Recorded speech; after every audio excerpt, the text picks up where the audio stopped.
ईद उल अजहा की आमद है, पेशगी आपको मुबारकबाद भी हो। लेकिन नाज़रीन मोहतरम, आज की नशरियात में जब आज के मॉर्निंग शो को हम शुरू कर रहे हैं तो ज़रूर ख़बर हज 2024 से शुरुआत होगी और उसके बाद बैक टू बैक उन तमाम बड़ी खबरों पर हमारी नज़र रहेगी जो आज पूरे दिन सुर्खियों में बन सकती है। रात देर गए सरहदी ज़िला कुपवारा से भी एक बड़ी खबर आई। खबर क्या है उस पर भी तज्जिया तबसरा होगा, कुछ और वह हालात वाक़ात से आपको रूबरू करवाएंगे। मुल्क की सतह की सियासत पर भी हमारी नज़र रहेगी और 9:45 के वक्त पर जब हम तीसरे पड़ाव पर आएंगे हमारी फ़ोन लाइन्स खुलेंगी और आज हम कोशिश करेंगे कि ज़्यादा से ज़्यादा लोग फ़ोन कॉल्स के ज़रिए से हमारे साथ जुड़ें और अपनी बात हुकूमती इदारों तक पहुँचाएँ। अब आपकी बात हुकूमती इदारों तक पहुँचाना इन 4 दिनों में बहुत ज़्यादा इंपॉर्टेंट। एक कि नई मनसूबाबंदी हो रही है, फाइनेंस प्लानिंग की मीटिंग्स ख़त्म हुई और नई मनसूबाबंदी बन रही है कि किस तरीके से तरक्याती मनसूबे और दीगर चीज़ें चलानी है। इसलिए आपकी बात यहाँ पर रखना ताकि हुकूमती इदारे उन बातों को सुने, उन मसाइल को सुने और हल निकाले, एक कोशिश हमारी तरफ से ये रहती है। और ये भी याद रखिएगा कि आप हमारे साथ ज्वाइन करेंगे हमारी राब्ता site Facebook, YouTube, Twitter, Instagram और कू पर, जहां पर लगातार हम आपको अपडेट करते हैं 24/7 और हमारी ऑफिशियल वेबसाइट www.gulistannews.in पर भी लॉग इन, शेयर और सब्सक्राइब जरूर कीजिएगा ताकि आप हर पल खबरों से बाखबर रहे। फिलहाल प्रोग्राम का करते हैं आगाज और हिस्ट्री की किताब की वरक गर्दानी करते हैं, यानी तारीख में आज के दिन क्या कुछ हो चुका है, हिस्ट्री ऑफ द डे में क्या कुछ हो चुका है, उस पर कुछ अहम तरीन वाक़ात आपके सामने रखते हैं हर दिन सुबह सुबह। आसिफ रशीद आज भी जम्मू स्टूडियो में मेरे साथ मौजूद हैं। प्रोग्राम का आगाज करेंगे हिस्ट्री ऑफ द डे से, मेरे साथी आसिफ रशीद। खुशामदीद, गुड मॉर्निंग, बहुत बहुत स्वागत आप सबका। इतवार का दिन, साल 2024, माह जून की आज 16वीं तारीख, ईद से ठीक 24 घंटे पहले आज 16 तारीख को हिस्ट्री ऑफ द डे में कौन से इंपॉर्टेंट इवेंट्स हैं, इंसिडेंट्स हैं, अहम तरीन वाक़यात हिंदुस्तान और आलमी तारीख में, ये आपके सामने फॉर्मेट के मुताबिक रखेंगे और उसके बाद एक एक करके हम खबरों की जानिब बढ़ेंगे। तो शुरुआत आज के दिन की तारीख के साथ। आज जून की 16 तारीख को ही 1819 में मगरबी हिंदुस्तान के जिला कच्छ के अंदर तबाहकुन ज़लज़ले से 1543 अफराद ने अपनी जान गंवाई और 32,000 से ज़्यादा लोग इस इलाके को छोड़ने पर उस वक्त मजबूर हुए थे, जो रिपोर्ट्स बताती हैं। 2010 में आज ही का दिन था जब भूटान के अंदर तंबाकू को मुकम्मल तौर पर पाबंदी इस पर लगा दी गई और इस तरीके से भूटान पहला ऐसा मुल्क बना जिसने मुकम्मल तौर पूरे मुल्क के अंदर किसी भी हिस्से में तंबाकू नोशी पर पाबंदी लगा दी। साल 1903 दिन आज का मशरूब साज कंपनी पेप्सी कोला का कयाम आज के दिन अमल में आया। जून की 16 तारीख को आज से 22 बरस कब्ल 2002 में खलाबाज कल्पना चावला दोबारा खलाई सफर के लिए मुंतखब हुई और 16 जनवरी 2003 को उन्होंने दोबारा स्पेस में अमेरिका की मदद से जाने का फैसला हुआ। आज के दिन वो गई, लेकिन उससे पहले जब दोबारा उनको मुंतखब किया गया था तो 2002 में आज का दिन था। साल 1991 पहली खलीजी जंग या जो पहली अरब जंग भी जिसको आप कहते हैं, इराक के खिलाफ अमेरिका की फौजी कार्रवाई का आगाज 1991 में हुआ। कुवैत हमले के बाद से मुसलसल ताल्लुकात अड़ोस पड़ोस में खराब हुए और अमेरिका ने इस जंग में दखल दिया और इराक के खिलाफ फौजी कार्रवाई का आगाज हुआ। साल 1992 दिन आज का हिंदुस्तान और बरतानिया के दरमियान हवालगी का मुआहिदा आज के दिन तय पाया। आज से 11 बरस कब्ल 2013 में शाम या सीरिया के शहर इदलिब के अंदर बम धमाके हुए, 24 अफराद ने अपनी जान गंवा दी और बेशतर हिस्सों में होटल्स के अंदर इन बम धमाकों को अंजाम दिया गया। 2008 में दिन आज का पाकिस्तान के वज़ीरिस्तान के इलाके वाना में दहशतगर्दाना हमले में 30 फौजी लापता हुए। हालांकि इसमें हलाकतें कितनी हुई थी ये रिपोर्ट्स मुख्तलिफ हैं, एक में 27 बताई जाती हैं, एक में 19 बताई जाती हैं, लेकिन सबसे बड़ा सान्हा पाकिस्तान के लिए ये था कि 30 फौजी इसी दिन हमले के साथ उठा लिए गए और बाद में 3 से 4 लोगों का ही सिर्फ पता चल सका। 1681 में रायगढ़ किले में शिवाजी के बेटे संभाजी की ताजपोशी 16 जून को आज ही के दिन हुई थी। साल 1581 था दिन आज का बरतानवी पार्लियामेंट ने रोमन कैथोलिक मजहब को गैर कानूनी करार दिया।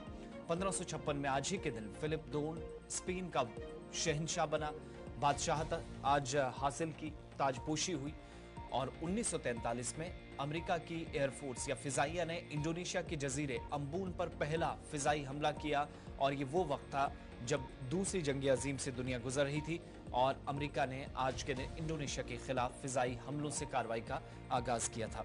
हिस्ट्री ऑफ द डे में ये बड़ी बातें हिंदुस्तान और आलमी तारीख में मिनट्स कम, तारीख में जो अहम तरीन वाक़यात होते हैं उसमें मालूमात ज़्यादा अब तक पहुँचे। हमारा एक मिशन है इस छोटे से सेगमेंट के तहत, तो वो आज भी हमने मुकम्मल किया है जिस हिसाब से आपके साथ वादा हमारा था। प्रोग्राम का आगाज करेंगे और शुरुआत आज के दिन के हवाले से होगी।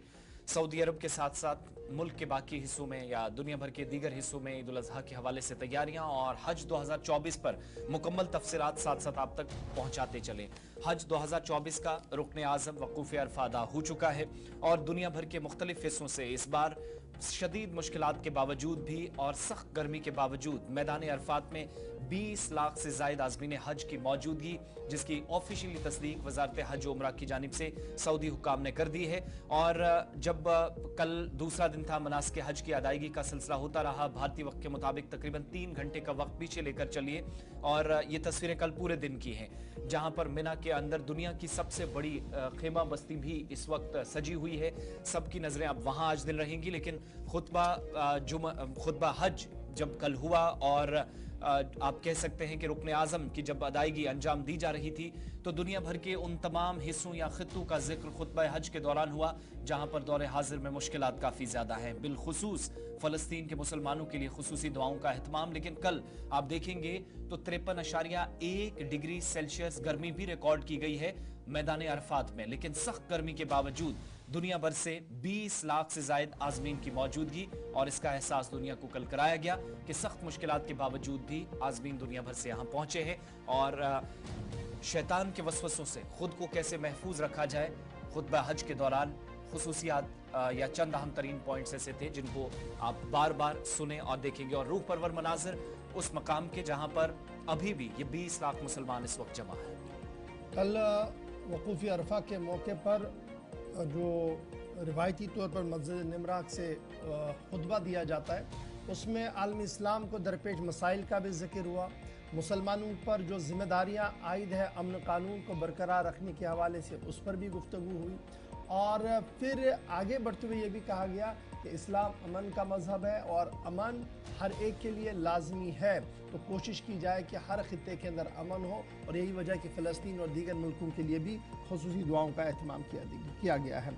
इधर भारतीय हज मिशन की तरफ से भी इतलात फराहम की गई कि 1,75,000 के करीब जो हाजी साहिबान पूरे मुल्क से हज बैतुल्लाह पर इस वक्त हज पर मौजूद है और अरफात के मैदान में भी वो जमा थे, वो बहिफाजत अपने अपने इलाकों की ओर भी चल रहे हैं, यानी अपनी खीमागाहों की ओर भी चल रहे हैं। और जितनी भी तमाम तर सहूलियतें जो फराहम करनी थी रियासती हज कमेटियों की तरफ से, मरकज़ी हज कमेटियों की तरफ से और सऊदी इंतज़ामिया की तरफ से, वो माकूल और मुनासिब तरीके से वहाँ पर देखी गई है। ये हज कमेटी के आला अफसरों की तरफ से रात देर गए अपने सोशल मीडिया साइट एक्स पर जो बयान उनकी तरफ से जारी किया गया है, उसमें कहा गया, और अभी तक किसी भी नाखुशगवार वाक़े की कोई भी इतला सऊदी अरब से सामने नहीं आई है। लब्बैक अल्लाहुम्मा लब्बैक की फ़िज़ाओं से, नारों से फ़िज़ाएँ जो है वो इस वक्त गूंज रही है और दुआओं के बीच आलम इस्लाम को भी याद रखा जा रहा है। तस्वीरें कल से लेकर आज सुबह तक की जो आपके सामने सऊदी अरब से इस वक्त सामने आ रही है, और कल की ये तस्वीर जब खुतबा हज भी अदा किया जा रहा था।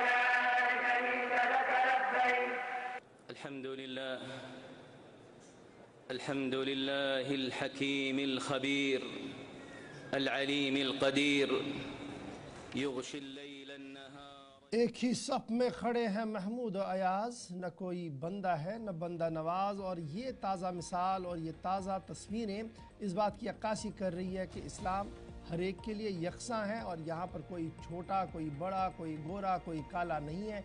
एक ही सफ़ में, एक ही लिबास में सारे खड़े हैं और ये एक वो पैगाम है जो आज के दिन में पूरी दुनिया तक पहुंचना इंतहाई ज़रूरी है। फ़िलहाल बढ़ते हैं जी आगे। पूरे दिन आपको तस्वीरें वहाँ से ज़रूर दिखाते रहेंगे हम वक्फे वक्फे से। फ़िलहाल बढ़ते हैं आगे और बात करते हैं जनाब नितिन गडकरी साहब की, जिन्होंने मिशन कश्मीर को संभाला हुआ है। और ख़बर ये है कि मिशन कश्मीर को लेकर श्रीनगर के अंदर एक अहम तरीन इजलास मुनक्किद होने जा रहा है 17 तारीख को। 17 जून को मरकज़ी वज़ीर बराए जो नेशनल हाईवेज़ और ट्रांसपोर्ट है उनकी तरफ से ये इतलात और ख़बर सामने आ रही है कि नितिन गडकरी जो है वो आला सतही इजलास श्रीनगर के अंदर 17 जून को बुलाया गया है। और इस इजलास के अंदर जहां यात्रा प्रोजेक्टों को लेकर बात होगी, कौमी शाहरा नेशनल हाईवे पर पेशरफ्त की बातचीत होगी और दीगर अमूरात जो वजारत के साथ मुंसलिक है उन पर तबादला ख्याल किया जाएगा। और मरकज़ी वज़ीर के हमरा जहां मरकज़ी वजारत के आला अफसरान मौजूद रहेंगे, यूनियन टेरिटरी के चीफ सेक्रेटरी और दीगर अफसरान मौजूद रहेंगे। वहीं पर डॉक्टर जितेंद्र सिंह समेत लेफ्टिनेंट गवर्नर भी इस अहम तरीन इजलास के अंदर मौजूद रहेंगे। रात देर गए नितिन गडकरी ने साबिक सदर रियासत से भी मुलाकात की है और जम्मू कश्मीर की मौजूदा सियासी, समाजी और इक़्तिसादी सूरत-ए-हाल के साथ साथ तरक्याती मंसूबों पर भी तबादला ख्याल किया गया है। मरकज़ी वज़ीर बराए रोड ट्रांसपोर्ट और हाईवेज़ नितिन गडकरी ने आला सतही इजलास तलब किया है। 17 जून को श्रीनगर के अंदर यह इजलास होगा और इसमें इंतहाई अहम तरीन मामला जो श्री अमरनाथ यात्रा को लेकर रास्ते की बात हो रही है, उस पर जो पेशरफ्त हो रही है, बिहारों को जो काम सौंपा गया है, इस पर भी तबादला ख्याल होगा कि कितना काम हुआ है, किस तरीके से उसको और तेज़ी के साथ आगे बढ़ाया जाए। उसके साथ साथ श्रीनगर जम्मू कौमी शाहरा पर जो पेशरफ्त हो रही है और जिस तरीके से बानिहाल रामबन चौक हो रहा है उस पर भी तबादला ख्याल होगा। और फिर उसके साथ साथ कुछ अहम तरीन प्रोजेक्ट्स जो लद्दाख के साथ भी मुंसलिक है या जो टनल्स बन रही है उन पर भी तबादला ख्याल जो है वो किया जाएगा। इस बीच मरकज़ी वज़ीर ने रात देर गए अपने ट्विटर हैंडल पर भी इन तमाम तफसीलात से आगाही दी और ये माना जा रहा है कि तीसरी मरतबा वजारत में आने के बाद यानी 3.0 की जो हुकूमत बनी है, 3.0 की जो हुकूमत वज़ीर-ए-आज़म साहब की बनी है, तीसरी मरतबा वज़ीर-ए-आज़म नरेंद्र मोदी साहब ने हल बर्दारी ली और काबीना की तश्कील हुई है। उसमें एक बार फिर नितिन गडकरी को वही कलमदान सौंपे गए जो माजी में उनके पास थे और यही माना जा रहा है कि अब उनको मज़ीद आगे बढ़ाने के लिए, उनमें मज़ीद शिद्दत लाने के लिए और वक्त मुकर्ररा पर मुकम्मल करने के लिए मरकज़ी वज़ीर जो जम्मू कश्मीर के दौरे पर है वो अब 17 तारीख को बाज़ाब्ता तौर पर एक अहम तरीन इजलास बुला रहे हैं जिस इजलास के अंदर इन तमाम मामलों पर तबादला ख्याल किया जाएगा। ताहम ये माना जाए कि ये उनका जब तीसरी मरतबा उनके पास ये वजारत आई है तो ये उनका जनाब पहली मीटिंग होगी जम्मू कश्मीर के हवाले से। लेकिन उससे कबल रिव्यू मीटिंग्स का सिलसिला पूरे मुल्क का उन्होंने तभी लिया था जब वो आखिरी बार काबीना के अंदर थे, यानी लास्ट कैबिनेट के अंदर, और उसके बाद थोड़ी देर वो रुक चुके थे क्योंकि चुनाव था। लेकिन अब दोबारा से जब वो वजीर बने हैं तो एक बार फिर उस प्रोसेस को आगे बढ़ाया जा रहा है। नितिन गडकरी श्रीनगर के अंदर मौजूद रहेंगे। 17 जून को बाज़ाब्ता तौर पर आला सतही इजलास, रोड्स और ये जो टनल्स का काम जम्मू कश्मीर के अंदर चल रहा है, हाईवेज़ का जो काम चल रहा है उस पर रिव्यू मीटिंग ली जाएगी। और माना जा रहा है कि doctor Jitendra Singh, lieutenant governor Manoj Sinha समेत नेशनल हाईवे के जिम्मेदारान भी इस मीटिंग का हिस्सा बनेंगे ताकि कंप्रहेंसिव प्लान और सेट टारगेट देकर तमाम प्रोजेक्टों को मुकर्ररा वक्त के अंदर मुकम्मल किया जाए। इस तरीके की इतलात और खबरें जो है वो सामने आ रही है। कुल मिलाकर आप देखेंगे तो ये दौरा ऐसे वक्त में हो रहा है जब कल और परसों के प्रोग्राम में आपको बताया था कि जम्मू कश्मीर के अंदर 2 अहम तरीन मंसूबों पर नजर है। कौमी शाहराहों पर तो काम चल रहा है लेकिन साथ साथ वादी कश्मीर मुल्क के बाकी हिस्सों के साथ बजरिया ट्रेन जुड़े तो वो जो अप्रोच रोड्स वगैरह हैं नेशनल हाईवे के पास जहां पर काम चल रहा है उन मंसूबों को वक्त मुकर्ररा पर पाए तकमील तक पहुंचाना भी अगराज व मकासद हो सकते हैं। और रेलवे वजारत अपनी जगह लगी है लेकिन ministry of transport and highways का भी बड़ा काम अभी चूंकि इस पूरी सेक्शन में है। जब आप देखेंगे फिलहाल जो कटरा तक ट्रेन जा रही है वो शायद आपको असेंबली इलेक्शन से पहले पहले कश्मीर जाते हुए नजर आए। और नितिन गडकरी साहब, मुमकिन है कि जो अप्रोच रूट्स वगैरह बाकी दाएं बाएं सड़कें इस वक्त जहां जहां काम चल रहा है उनका भी काम देखा जा सकता वाला टनल जो है जो आखिरी मरहले पर है, शायद उसमें भी कुछ तकनीकी प्रॉब्लम्स आ रही थी। और लास्ट टाइम भी जब मरकजी वजीर ने रिव्यू लिया था तो उस बारे में काफ़ी फोकस था। एक तो उसको भी एक हतमी शक्ल दी जाएगी ताकि ये थ्रू हो जाए। उसके साथ साथ जो जोजिला वाली टनल है जिस पर काम शदुमत से जारी है, उसका भी रिव्यू लिया जाएगा ताकि लद्दाख 24/7 रास्ता वहाँ पर चलता रहे। स्ट्रेटजिकल इंपॉर्टेंस है लद्दाख की, और उसके साथ साथ फिर टूरिस्ट इंपॉर्टेंस भी है। लद्दाख के लिए अहम तरीन प्रोजेक्टों का भी रिव्यू जो है वो श्रीनगर के अंदर ही होगा। इस तरीके की इतलात और खबरें जो है वो हमारे पास आ रही है। बात मीटिंग्स की हो रही है, जहाँ 17 तारीख को मरकजी वजीर मीटिंग करेंगे, वहीं पर आज का दिन इंतहाई अहम है क्योंकि सबकी नजरें जो है वो मरकजी वजारत दाखिला पर लगी रहेंगी। और खबर ये है कि दिल्ली के अंदर आज एक अहम तरीन इजलास मुनक्किद होने जा रहा है। जम्मू कश्मीर के सिक्योरिटी सूरत हाल को लेकर दाखिला वजीर की सरबराही में आज एक अहम तरीन इजलास मुनक्किद होने जा रहा है, जिसमें अमरनाथ यात्रा और एंटी मिलिटेंट टेरर ऑपरेशन जो चलाए जा रहे हैं, काउंटर टेरर ऑपरेशन जो चलाए जा रहे हैं, इनको किस तरीके से मंतकी अंजाम तक पहुंचाया जाए, इस हवाले से भी गुफ्तगू की जाएगी। याद रखिएगा, जब आज का दिन अहम है तो पिछले 3 दिन के दौरान बैक टू बैक मीटिंग्स हुई हैं। इससे पहले अगर आप देखेंगे तो दाखिला वजीर ने कौमी सलामती के मुशीर के साथ बात की, कौमी सलामती मुशीर के साथ का दाखिला सेक्रेटरी के साथ बात की, लेफ्टिनेंट गवर्नर के साथ बात की, जिसके बाद यह फैसला लिया गया कि आज अहम तरीन इजलास होगा।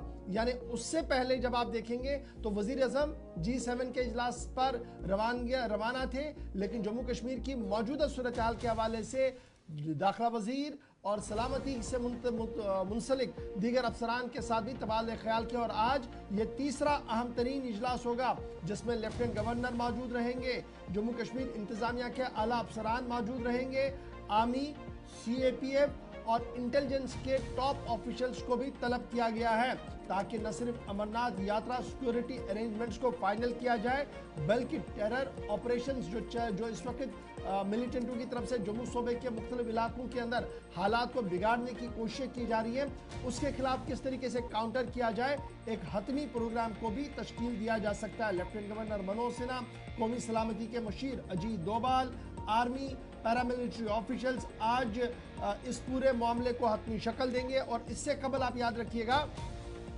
कि श्रीनगर के अंदर लेफ्टिनेंट गवर्नर मनोज सिन्हा ने भी एक इजलास तलब किया था जिसमें इंटेलिजेंस और पुलिस के तमाम अफसरान मौजूद थे। अमरनाथ यात्रा को रिव्यू किया गया और आज वही कंप्रहेंसिव रिपोर्ट जो है दाखिला वजारत के सामने और दाखिला वजीर के सामने भी रखी जाएगी, जिसके बाद एक प्रॉपर प्लानिंग होगी कि अमरनाथ यात्रा सेफ हो। और आने वाले दिनों में अगर जम्मू कश्मीर के अंदर चुनाव होते हैं तो जो परेशानियां और मुश्किलें माजी में होती थी वो इस बार ना हो। और जिस तरीके से लोकसभा के अंदर इंतखाबात के अंदर बढ़ चढ़ कर लोगों ने हिस्सा लिया, उससे ज्यादा लोग बाहर आए, उस पर भी एक तबादला ख्याल और हिकमत अमली तरतीब देने की कोशिश की जाएगी। केशव मोहन हमारे साथ इस वक्त ज्वाइन कर चुके हैं दिल्ली से। केशव, अपडेट करें कि ये जो आज गृहमंत्री मीटिंग बुला रहे हैं जिसमें लेफ्टिनेंट गवर्नर मौजूद रहेंगे, आर्मी ऑफिशियल्स मौजूद रहेंगे, कितने बजे के आसपास ये मीटिंग तय पाई गई है और क्या कुछ दिल्ली के अंदर इस वक्त चल रहा है? देखिए, बिल्कुल दिल्ली में आज ये बैठक होनी है और स्वाभाविक सी बात है, जब जम्मू कश्मीर में लगातार 4 घटनाएं ऐसी हुई हैं जहां एनकाउंटर की वारदात हो या लगातार जिस तरीके से जो घटनाएं हुई हैं, अब इन आतंकवादी घटनाओं पर लगाम लगाने के लिए केंद्र सरकार ने बीड़ा उठाया है और ये कोशिश की जा रही है कि जम्मू कश्मीर में आतंकवाद पर खात्मे के लिए सरकार का जो प्रयास चल रहा है उस प्रयास को और कहीं ना कहीं बढ़ाया जाए। और यही बड़ी वजह है कि स्वयं गृह मंत्री बैठक ले रहे हैं। एलजी हो या तमाम सेना से जुड़े हुए बड़े अधिकारी हों, वो आज इस बैठक में शामिल होंगे। और आगे जब अमरनाथ यात्रा है उससे पहले आखिरकार सुरक्षा व्यवस्था को लेकर क्या कुछ जिम्मेदारियां हैं और क्या कुछ महत्वपूर्ण काम है जो किए जा रहे हैं जिससे वहां पर सुरक्षा व्यवस्था चाक चौबंद की जा सके, इश्यू को लेकर आज एक बहुत महत्वपूर्ण बैठक है। और अब से कुछ देर के बाद जब ये बैठक की शुरुआत होगी, बताया जा रहा है कि दोपहर के बाद ये बैठक बुलाई गई है, तो स्वाभाविक सी बात है कि आज की इस बैठक में सुरक्षा के तमाम ऐसे मुद्दे हैं जिन पर गृह मंत्री चर्चा करते हुए दिखाई देंगे। ये तकरीबन टाइमिंग क्या सेट की गई? और खबर है कि उपराज्यपाल मनोज सिन्हा और बाकी तमाम ऑफिशियल्स जिनको जम्मू कश्मीर पर ब्रीफिंग देनी है वो दिल्ली पहुंच चुके हैं। देखिए बिल्कुल, अगर हम जिक्र करें तो जो एलजी हैं उनके अलावा और जो तमाम सेना से जुड़े हुए अधिकारी हैं उनकी मौजूदगी इस वक्त दिल्ली में है, और बताया जा रहा है कि तकरीबन दोपहर में ये वक्त रखा गया है जब ये बैठक होनी है। जी। और आज जब ये बैठक हो रही है तो ऐसे में जम्मू कश्मीर में सुरक्षा का मुद्दा कितना जरूरी है, वहां से जो तमाम सुरक्षा के अधिकारी जुड़े हुए हैं वो भी आज इस बैठक में शामिल रहेंगे। और संभावना ये भी जताई जा रही है कि अमरनाथ यात्रा से पहले जो है गृह मंत्रालय कोई बड़ा फैसला ले बहुत सकता शुक्रिया है सुरक्षा केशव, के। दिल्ली से हमारे साथ रहने के लिए। जरूर इस खबर पे दिन भर नजर बनाए रखिएगा। और ये मीटिंग ऐसे वक्त में हो रही है जब हुकूमत तीसरी मरतबा बनी है एनडीए की, और ये पहला इजलास होगा जम्मू कश्मीर के मुतल्लिक। वैसे आप जानते हैं चूंकि यूनियन टेरिटरी के सारे मामलात लॉ एंड ऑर्डर से लेकर बाकी सारी चीज़ें जो पुलिस या अथॉरिटीज देखती हैं, तो वजारत दाखिला इन सारी चीज़ों को मॉनिटर करता है, और जम्मू कश्मीर पर ब्रीफिंग जम्मू कश्मीर की सिविल और पुलिस एडमिनिस्ट्रेशन देती है। और ये पहला ऐसा मौका होगा जब वज़ीर दाखिला अमित शाह दोबारा जब होम मिनिस्टर बने हैं, तो उसके बाद ये मीटिंग होगी। अब ये मीटिंग कब हो रही है? इससे पहले जम्मू कश्मीर के अंदर एक मीटिंग देर रात खत्म हुई है। उस मीटिंग में लेफ्टिनेंट गवर्नर ने पुलिस और सिविल ऑफिशियल्स के साथ, तमाम एसएसपीज थे, डिप्टी कमिश्नर्स थे, उनके साथ मीटिंग की है। उस मीटिंग में ये तय पाया है, एक तो ये कि जो लोकसभा इंतखाबात का कामयाब इनेकाद हुआ उसके लिए इजहार तशक्कुर किया गया, लेकिन दूसरी बड़ी बात कि यूनियन टेरिटरी के अंदर अब खीर भवानी मेले को जिस तरीके से कामयाब बनाया गया या इलेक्शंस को कामयाब बनाया गया, तीसरा पड़ाव या एक बड़ा चैलेंज इस वक्त अथॉरिटीज के सामने वो है अमरनाथ यात्रा, जो तकरीबन 61 से 62 दिन या 2 महीने आप लेकर चलिएगा, जिस पर हतमी प्लान एक तरतीब दिया जाएगा। दूसरा एंटी मिलिटेंसी ऑपरेशन, फिर नारकोटिक या नार्को टेरर के खिलाफ कार्रवाई चलना, वो दूसरी बात। और 9 जून के बाद जिस तरीके से आपने बैक टू बैक और पैदर पे हमले देखे हैं या सिक्योरिटी फोर्सेस ने नुकसान उठाया, तो वो सारी चीजें आज तवक्को की जा रही कि डिस्कस होंगी। और जम्मू कश्मीर के मुतालिक ब्रीफिंग लेफ्टिनेंट गवर्नर को भी देनी है, और अभी तक की इतलात के मुताबिक लेफ्टिनेंट गवर्नर दिल्ली के लिए रवाना हो चुके हैं। और बाद दोपहर जब मीटिंग होगी 3 से 4 बजे के आसपास, तो उसमें यहां का पहले खदोखाल पेश किया जाएगा। यहां अथॉरिटीज ने जो फीडबैक कल वाली मीटिंग में दिया वो होम मिनिस्टर साहब के सामने रखा जाएगा।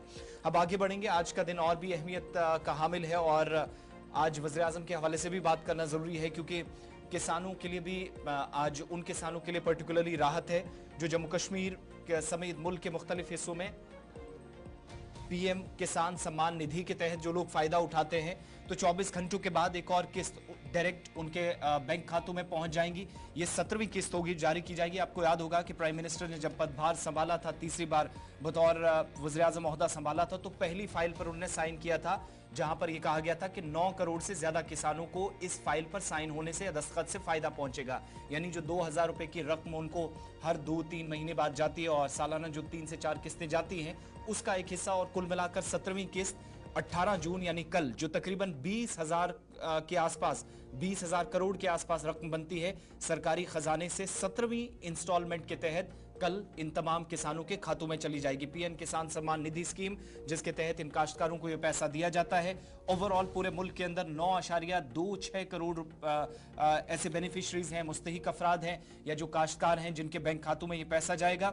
और 2019 के बाद, जब आपको याद होगा कि स्कीम का आगाज किया गया था, तो उसके बाद 16 किस्तें अब तक जारी हो चुकी है डीबीटी मोड के जरिए, जो डायरेक्ट बेनिफिट ट्रांसफर मोड है। यानी बराह रास्त वज़ीर आज़म के दफ्तर से जब कोई इफ्ताह होता है या तकरीब होती है, तो डायरेक्टली ये ट्रांसफर उनके खातों में कर दी जाती है। तो उस सिलसिले को कंटिन्यू किया गया है।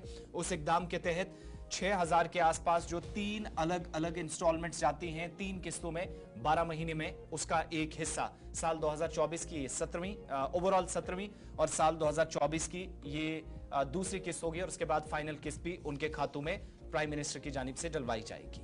यानी तीसरी मरतबा वज़ीर-ए-आज़म बनने के बाद कल 17वीं किस्त पीएम किसान स्कीम के तहत रिलीज की जाएगी, और 9 करोड़ से ज़्यादा बेनिफिशरीज है, फ़ायदेमंद है, जिन्हें स्कीम के ज़रिए से पैसा कल मिलेगा। और डीपीटी स्कीम, जिसका जिक्र पहले ही आसिफ ने कर दिया है, उसके तहत जो है वो किया जाएगा। मरकज़ी हुकूमत की तरफ से तमाम रियासतों के अंदर भी इंतज़ामात को हतमी शक्ल दे दी है, क्योंकि कल दिल्ली के अंदर किसानों के लिए ये एक और किस्त बागुजार करेंगे वज़ीर आज़म साहब, लेकिन रियासतों के अंदर भी भारतीय जनता पार्टी और रियासती इंतज़ामिया की तरफ से इक़दाम किए गए हैं कि उन लोगों को दिखाया जाए जिनके बैंक खातों में ये पैसा पहुंचेगा। ये तो थी बात जनाब 18 जून के हवाले से। वज़ीर आज़म साहब एक और किस्त किसानों के लिए जारी करेंगे, इसमें जम्मू कश्मीर के किसान भी शामिल किए गए हैं। बात जब दिल्ली की हो रही है, तो दिल्ली के बाद ज़रा बात जम्मू कश्मीर और पाकिस्तान की भी करते हैं।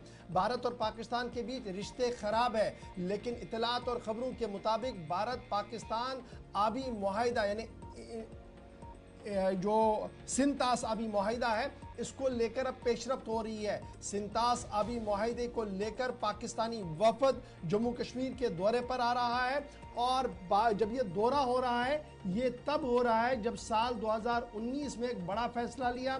भारत और पाकिस्तान के बीच राबते और रिश्ते महदूद हुए हैं, लेकिन अब जो डेलीगेशन है IWT का, इंडस वाटर ट्रीटी का और न्यूट्रल एक्सपर्ट्स का, वो जम्मू कश्मीर के दौरे पर आएंगे और इस ज़िमन में एक आला सतही वर्किंग ग्रुप भी बनाया गया है, कमेटियां तश्कील दे दी गई है, ऑफिशियल्स को डेजिग्नेट किया गया है। 17 जून से 28 जून तक ये ऑफिशियल जो है ये नॉमिनेट किए गए हैं। जम्मू कश्मीर होस्ट करेगा पाकिस्तान के एक्सपर्ट्स को भी और उसके साथ साथ न्यूट्रल एक्सपर्ट्स को भी इंडस वाटर ट्रीटी के, और ये 370 के एब्रोगेशन के बाद पहली बार होगा जब भारत पाकिस्तान आमने सामने होंगे और साथ साथ जम्मू कश्मीर उसकी मेज़बानी करेगा। गवर्नमेंट की तरफ से, एडमिनिस्ट्रेशन की तरफ से 25 लेजान अफसर तैनात कर दिए गए हैं सूबा जम्मू और कश्मीर के अंदर, ताकि आसान तरीके से यह इजलास जो है वो पाए तकमील तक पहुंचे। इंडस वाटर ट्रीटी दरअसल आबी मुआहिदा है जो भारत और पाकिस्तान के बीच वर्ल्ड बैंक और दीगर लोगों की मशावरत के बाद तय पाया गया और 1960 में यह मुआहिदा तय पाया गया था कि किस मुल्क के पास कितना पानी और किस तरीके से पानी की रवानी रहेगी। उस ज़िमन में यह सब कुछ चल रहा है। 5 अरकान पर मुश्तमिल डेलीगेशन जो है वो पाकिस्तान से, न्यूट्रल जो डेलीगेट्स हैं उनके साथ, वर्ल्ड बैंक के साथ जो है वो जम्मू कश्मीर के दौरे पर आ रहा है। 17 से 28 के दरमियान, 17 जून से 28 जून के दरमियान वो रहेंगे और इस ज़िमन में 1960 की जो ट्रीटी है उसके तहत ये प्रोग्राम जो है वो आगे बढ़ रहा है। हुकूमती इदारों की तरफ से 25 लेजान अफसर तैनात कर दिए गए हैं जम्मू के अंदर और कश्मीर के अंदर, जो इंडिया पाकिस्तान डेलीगेट्स की मुआवनत करेंगे। यानी जब दोनों अफसरान मिलेंगे, जब दोनों कमीशन मिलेंगे, भारत का जो इंडस वाटर कमीशन है, पाकिस्तान के जो इंडस वाटर कमीशन है, पाकिस्तानी वाटर कमीशन है, उनके अफसरान और उनके साथ साथ जो न्यूट्रल एक्सपर्ट्स हैं वो जब आपस में मिलेंगे तो उनको तमाम तर सहूलियतें फराहम करेगा जम्मू कश्मीर इंतज़ामिया। इस तरीके की बात जो है वो सामने रखी जा रही है। ताहम इस बात को कहना भी काफ़ी ज़्यादा ज़रूरी होगा, क्योंकि आपको याद होगा कि वज़ीर आज़म साहब ने लास्ट टेन्योर में ये बात बताई थी कि इंडस वाटर ट्रीटी को लेकर हमें दोबारा से सोचना होगा और बाज़ाब्ता तौर पर एक खत पाकिस्तान को रवाना किया गया था कि आप ज़रा इन बातों का हमें बताएं कि हम जो करने जा रहे हैं। लेकिन उसके बाद सूरत हाल ज़्यादा आगे नहीं बढ़ी, लेकिन अब माना जा रहा है कि उस पर भी पेशरफ्त होगी और उसके साथ साथ भारत पाकिस्तान के दरमियान अगरचे बराह रास्त मुज़ाकरात नहीं है, लेकिन ट्रैक 2 पर ये वाले मुज़ाकरात जैसे इंडस वाटर ट्रीटी, सिंतास आबी मुआहिदा जिसे आप कह रहे हैं, तो इसके तहत जो है वो मीटिंग्स होंगी और इंडस वाटर कमीशन के बाज़ाब्ता तौर पर अफसरान आपस में मिलेंगे और तबादले, ये जो तबादले ख्याल होगा ये उन तमाम पावर प्रोजेक्ट्स को लेकर होगा जिन पर एतराज़ पाकिस्तान की तरफ से लगातार किया गया और 2019 के बाद पहली मरतबा कमीशन के अफसरान जो है वो जम्मू कश्मीर आएंगे और इस ज़िमन में तमाम तैयारियां जम्मू कश्मीर इंतज़ामिया की तरफ से मुकम्मल कर दी गई है। 25 लेजान अफसर श्रीनगर और जम्मू सूबे के लिए तैनात कर दिए गए हैं। इससे पहले याद होगा आपको कि खिता चिनाब का दौरा ये वफद कर चुका है और इंडस ट्रीटी वाटर के तहत जो दोनों के दरमियान जो मुआहिदा हुआ और पानी की तकसीम का जो अमल है वो कैसे सिंतास मुआहिदे के तहत होता है, वो भारत और पाकिस्तान के दरमियान ये जो गैर जानिबदाराना ये वफद होता है, इसको सिर्फ इसी से मतलब है, किसी और मुद्दे पर या किसी और मसले पर बात नहीं करता, ना इजाजत होती है और एक प्रोटोकॉल होता है। तो उसके लिए जिम्मेदारियां श्रीनगर और जम्मू के अंदर 50 लेजन ऑफिसर्स को दे दी गई हैं। इस ताल्लुक से मजीद हमारे पास अपडेट्स आएंगी तो बताते रहेंगे, क्योंकि कल से दौरे का आगाज होने जा रहा है। कल 17 जून है और 17 से 28 जून तक ये वफद जम्मू कश्मीर के दोनों सूबों के अंदर बैक टू बैक मीटिंग्स करेगा और इन्हीं अफसरान को जिनको यहाँ जिम्मेदारियां दी गई है ये सारा सिलसिला यहाँ का देखना है। अब आगे बढ़ेंगे, बात जरा उस हमले की करेंगे जिसके बाद जम्मू कश्मीर के अंदर सिक्योरिटी अलर्ट भी जारी किया गया। बैक टू बैक ऑपरेशंस हुए और एक नहीं 3 से 4 ऑपरेशंस और एनकाउंटर्स हुए।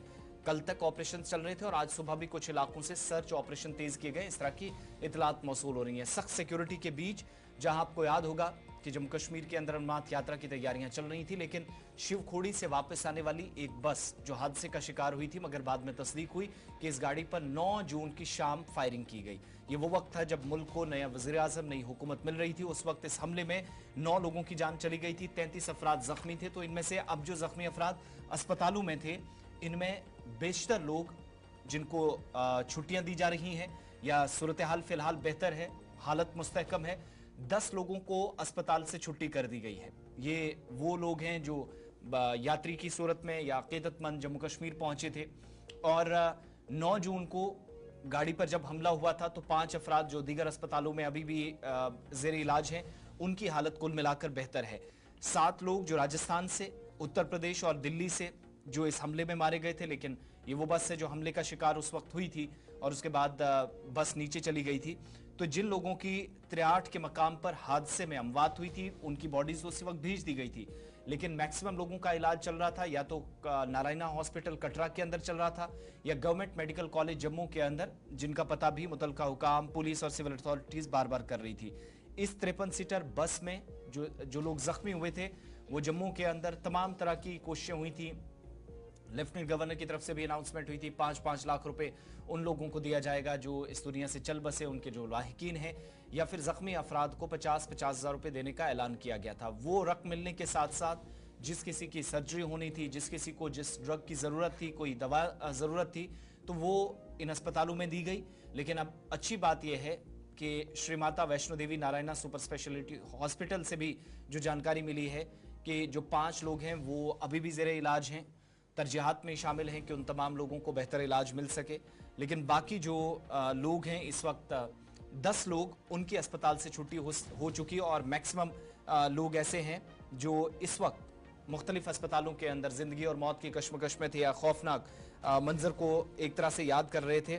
लेकिन अब अच्छी बात कि 10 लोग चले गए हैं, बेहतर इलाज हुआ है, उससे भी वो खुश नजर आए। और अब साथ साथ ये भी बताना जरूरी है कि 5 लोग जो इस वक्त अस्पताल में हैं, उस ताल्लुक से भी मजीद बात होती रहेगी। अब जब इस हमले की बात हो रही है तो रियासी के अंदर कार्रवाइयां भी चल रही हैं, तहकीकाती अमल भी चल रहा है। और आपको ये भी अपडेट करते चलें कि जम्मू कश्मीर के अंदर अलग अलग मकामात पर होने वाले इन ऑपरेशंस में अब तक के सबसे लंबे और तवील ऑपरेशंस में से एक रियासी का है, जहां पर 2 बैक टू बैक कार्रवाइयां हुई हैं। अब तक हम आपको बताते रहे कि 53 लोगों को मुख्तलिफ इलाकों से हिरासत में लिया गया, पूछताछ चल रही है। लेकिन रियासी मिलिटेंट हमले के बाद जो पुलिस ने तहकीकात में पाया है कि हमले से कबल जो इंटेलिजेंस मालूमात जिन पर कार्रवाई की जानी चाहिए थी, उनमें गफलत बरती गई। यही नतीजा है कि रियासी के अंदर मिलिटेंट हमले के बाद जो मकामी एसएचओ थे पोनी के अंदर स्टेशन हाउस ऑफिसर, उनका तबादला कर दिया गया। कल हुक्मनामा पुलिस अथॉरिटीज ने जारी किया, एसएचओ पोनी तब्दील कर दिए गए और इंस्पेक्टर सुमन सिंह पोनी के अंदर नया चार्ज संभाल चुके हैं बतौर एसएचओ। ये कब हुआ है? जब 50 से ज्यादा लोग हिरासत में हैं, जिनसे सवाल जवाब का सिलसिला चल रहा है। और रियासी के अंदर इंटेलिजेंस मालूमात, इससे यह पता चलता है कि पहले से पता था कि शायद इस इलाके के अंदर इस तरह की कोई हरकत हो सकती है, कोई नाखुशगवार वाक़ा पेश आ सकता है। लेकिन कंसर्न्ड अथॉरिटीज ने बिलखुसूस एसएचओ पर जो इल्जामात, जिसका हवाला दिया गया है, कल जो हुक्मनामा जारी हुआ है कि गफलत बरती गई, संजीदगी से काम नहीं किया गया और शायद कंसर्न्ड अथॉरिटीज के साथ जिस हम आहंगी पर जोर दिया जाता है वो नहीं हो सका। नतीजा ये कि 9 लोगों की जान चली गई। इस पूरी खबर से एक बात तो ये तय है या समझ में आती है कि जो बार बार पूछा जा रहा था कि क्या किसी किस्म का कोई थ्रेट इस इलाके के अंदर था या नहीं, तो मजहबी मकामात की तरफ जाने वाले रास्तों पर यात्रियों को या अकीदतमंदों को भी निशाना बनाया जा सकता है। पुलिस अथॉरिटीज ये इस वक्त तस्दीक कर रही हैं कि पता चला कि एसएचओ ने इस सारे मामले पर पहले से काम नहीं किया, बाद में जो कुछ हुआ उस पर शायद पछताने के अलावा कोई रास्ता नहीं था। जरा इस पर मजीद बात करेंगे। और रियासी के अंदर इस वक्त भी सर्च ऑपरेशन चल रहा है। आज 9 जून के बाद आप ये कह सकते हैं कि एक हफ्ता बीत जाने के बावजूद इजाफी फोर्सेस जो इलाके में तलब की गई थी, इनको अब वसी इलाके का मुहासरा करके दाएं बाएं इनको बिखेर दिया गया है और जंगलात के एरियाज पूरे बेल्ट में कवर करके ऑपरेशन चल रहा है। संजीव पराशर हमारे साथ फोन लाइन पे हमारे नुमाइंदे इस वक्त हैं। संजीव, ये बताइएगा पहले कि ऑपरेशन चल रहा है, उस पर मैं बाद में आऊंगा। एसएचओ को तब्दील करना इस इलाके से और नए एसएचओ को जिम्मेदारी देना, क्या ये पता चलता है, जो बार बार सवाल उठाए जा रहे थे कि शायद इंटेलिजेंस इनपुट्स थी इंटेलिजेंस की तरफ से कि इस तरह का कोई हमला हो सकता है और बिलाखिर वही हुआ, जो कहा जा रहा है कि गफलत बरती गई, जो पहले से इतलात थी, मालूमात थी, उस पर काम संजीदगी के साथ नहीं हुआ, एसएचओ को हटाने के बाद ये सारी बातें सामने आई। जी बिल्कुल, अगर रियासी जिले की बात करें तो लगभग शिवखोड़ी की अगर बात की जाए तो लगातार हम देख रहे थे कि जहां पे जो सिक्योरिटी फोर्सेस हैं वो लगातार जहां पे सर्च ऑपरेशन कर रहे थे। उसके पहले भी अगर बात की जाए तो सीआरपीएफ हो या और बेल्ट फोर्सेस के जवान हो, चाहे जम्मू कश्मीर पुलिस के जवान हो, तो लगातार जिस तरह से कहा जा रहा है कि शिवखोड़ी पर हाई अलर्ट किया हुआ था। और कहीं ना कहीं अगर बात की जाए तो जिस तरह से जहाँ पे जो पुलिस की लगातार पेट्रोलिंग होनी चाहिए, जहाँ कुछ ऐसे नाके वगैरह लगने चाहिए, तो जिस तरह से अगर बात की जाए हाई अलर्ट किया हुआ था शिवखोड़ी के ऊपर, तो वही जो बस के ऊपर, यात्रियों की बस के ऊपर जब हमला हो जाता है तो उसके बाद तुरंत प्रमोद सिंह जो एसएचओ पौनी थे तो उनको लाइन हाजिर करके जहां पर जो सुमन सिंह मनहास एसएचओ हैं वो उनको जहां पे लाया जाता है। और कहीं ना कहीं अगर अभी की बात करें तो अभी भी सर्च ऑपरेशन जारी है। अलग अलग एरियाज के अंदर 7 दिनों के दौरान काफी ज्यादा ऑपरेशन चले हैं। अपडेट उन लोगों को भी कर दीजिएगा जो यात्रा पर जाना चाह रहे हैं, शिवखोड़ी के जो पुराने और नए रास्ते हैं, कहां से कैसे जा सकते हैं। और आज जब ऑपरेशन तो ऑलरेडी चल ही रहा है, यात्रा रोकने के भी बीच में बातें सामने आई थी। फिलहाल इस वक्त सिचुएशन क्या, और जो लोग जाना चाह रहे हैं कौन सा रूट कैसे इख्तियार करना होगा, कैसे जाना होगा? जी बिल्कुल, अगर बात की जाए तो जिस तरह से कटरा वैष्णो देवी से जो श्रद्धालु आ रहे हैं वो रनसू में जा रहे हैं, और रनसू से जो एक ही रोड है जो शिवखोड़ी जाने का, पर वहां से जो गुफाएं 2 हैं, एक नेचुरल प्राकृतिक गुफा है और एक जो खुद बनाई गई गुफा है। और कहीं ना कहीं यात्रु जो है डर का माहौल तो चल रहा है, पर उसी के साथ साथ भी अगर देखा जाए तो यात्री जो है वो शिवखोड़ी की ओर रवाना हो रहे हैं। अगर बात की जाए जो रास्ते हैं, सड़कें हैं, जिस तरह से नेशनल हाईवे की बात की जाए कटरा से शिवखोड़ी तक, तो वहां पर जो सिक्योरिटी की काफी पुख्ता इंतजाम है। चप्पा चप्पा पर जो सिक्योरिटी है वो पैनी नजर बनाई रखे हुए हैं। और कहीं ना कहीं अगर बात की जाए तो जब भी कोई ऐसे उनको इनपुट मिलता है तो कहीं ना कहीं वो बात सामने आएगी कि वो यात्रा को रोक देते हैं या किस तरह के वो करते हैं। उसी के साथ साथ अगर बात की जाए तो जिस तरह से मकामी जहाँ पे लोग हैं, चाहे रनसू के हो, डब के हो, दुमेल इलाके के हो, बारह के हो, तो अलग अलग जगहों से जो उन्होंने जो संदिग्ध व्यक्ति हैं वो उनको भी उठाया गया है और पुलिस स्टेशन में वो उनसे पूछताछ की जा रही है। संजीव, डुमेल, डब और आसपास के इलाके जिनमें रामसू का भी इलाका है, फिर शिवखोड़ी में बहुत सारे लोग काम करते हैं जो यात्रा से जुड़े हैं। इन्होंने परसों एक डिमांड रखी, पुलिस को कहा कि हमें सिक्योरिटी फराहम की जाए, इस एरिया के अंदर सिक्योरिटी है लेकिन कम है। इसको उसके बाद किसी तरह की इस कोशिश के बाद कोई नतीजा सामने आया? जी बिल्कुल, अगर बात की जाए तो जिस तरह से रनसू से कुछ 1-2 किलोमीटर ऊपर जाने के बाद बिल्कुल पहाड़ी क्षेत्र है, और जब हम वहां पे पहुंचे तो उन लोगों का, मकामी लोगों का यही कहना है कि जहां पर जो पुख्ता सिक्योरिटी है वो उसके कड़े से कड़े इंतजाम किए जाएं, ताकि जहां पे जो किसी तरह की भी जो ऐसी वारदात सामने ना आए। हमने देखा कि पिछले दिनों लोगों का कहना है कि जहां से क्रॉसिंग पॉइंट है, जो आतंकी है वो जहां से घुसपैठ करते हैं, पर उन लोगों की बात का भी कोई अमल नहीं किया गया। पर अभी की बात करें तो अभी जहां पे सिक्योरिटी के इंतजाम किए गए हैं और वहां के जो मकामी लोग हैं उनका यही कहना है कि जो जिस तरह से अभी सिक्योरिटी लगाई गई है और कहीं ना कहीं जहां पर परमानेंटली जहां पे सिक्योरिटी रहनी चाहिए, ताकि जो लोग हैं, संजीव, जो 53 लोग पकड़े गए हैं उनका क्या? जी बिल्कुल, अगर बात की जाए तो जिस तरह से जो संदिग्ध व्यक्तियों पर जिस तरह से अगर बात की जाए तो जहां भी शक-शुदा होता है तो वो उन लोगों को उठाया गया। कहीं ना कहीं अगर बात की जाए जिनके पुराने जो रिलेशन रहे हैं तो उनको भी जो हिरासत में लिया गया है। बहुत बहुत शुक्रिया संजीव, तफसीलात फराहम कर रहे थे रियासी से। सवाल जवाब का सिलसिला उन लोगों से चल रहा है जिनका पुराना कोई नाता मिलिटेंसी से था, कुछ बहुत सारे लोग वापस आ गए, उनसे भी पूछताछ कि कहीं दोबारा नेटवर्क की बहाली की कोशिश तो नहीं हुई। दूसरी बात, हमने परसों भी आपको बताया था कि मोबाइल जिनके उस वक्त उस इलाके में जो एक्टिवेट थे तो उन नंबर्स को भी खंगाला जा रहा था। ये तहकीकात का एक हिस्सा होता है और बहुत सारे लोग जल्द छोड़े भी जा सकते हैं। लेकिन फिलहाल पुलिस हुकाम की जानिब से भी तबादला किया गया और लापरवाही या गफलत बरतने के इल्जामात अफसर पर लगे, जिसके बाद तहकीकाती अमल फिलहाल मजीद आगे बढ़ेगा। वक्त एक छोटे से ब्रेक का है, ब्रेक के उस पर वापस आएंगे तो आपको बताएंगे कि बात तलबा की भी होगी, पुलिस सरबराह का एक बयान आपके सामने रखना है, और साथ साथ जम्मू कश्मीर के अंदर ओबीसीज के लिए जो रिजर्वेशन का मामला है उस पर भी एक पेशरफ्त हुई है। मुकम्मल तफसीलात ब्रेक के उस पार, और आपकी कॉल्स भी 9:30 बजे के बाद इस प्रोग्राम में शामिल करेंगे।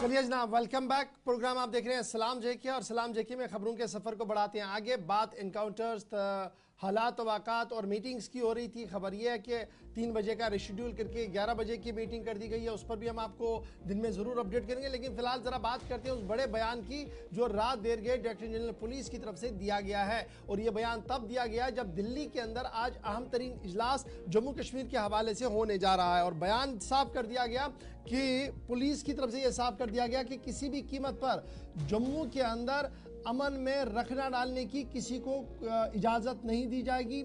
और जिस तरीके से कश्मीर के अंदर मिलिटेंसी को शिकस्त हुई है और अब मिलिटेंट अपने बेस को जम्मू बनाना चाहते हैं, जो किसी भी कीमत पर मंजूर नहीं होगा और वो किसी भी कीमत पर उसे कामयाब नहीं होने देंगे।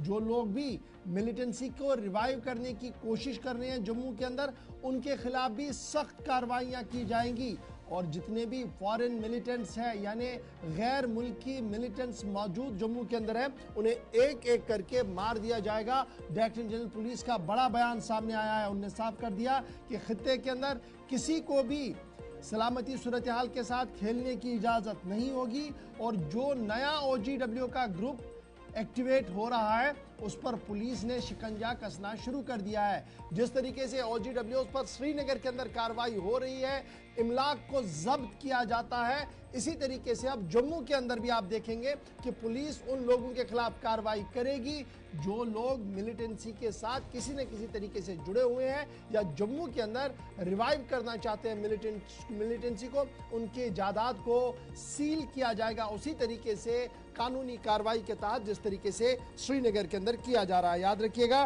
Director general police RR swine जो है वो जम्मू के कल मुख्तलिफ इलाकों के दौरे पर थे और उनने साफ कर दिया कि सन 1995 से 2005 तक जिस तरीके से जम्मू सूबा पुरअमन रहा है और कुछ इलाकों के अंदर मिलिटेंटों की मौजूदगी ने दस्तक दी थी, उसके हटकर कुछ और करने की कोशिश में मिलिटेंट लगे हुए हैं, जिसे किसी भी कीमत पर कामयाब होने नहीं दिया जाएगा। और ये जो नई दरअंदाजी हुई है, इन दरअंदाजों को शहर के अंदर पेनिट्रेट होने की इजाज़त नहीं दी जाएगी और उन्हें बहुत जल्द मंतकी अंजाम तक पहुंचाया जाएगा।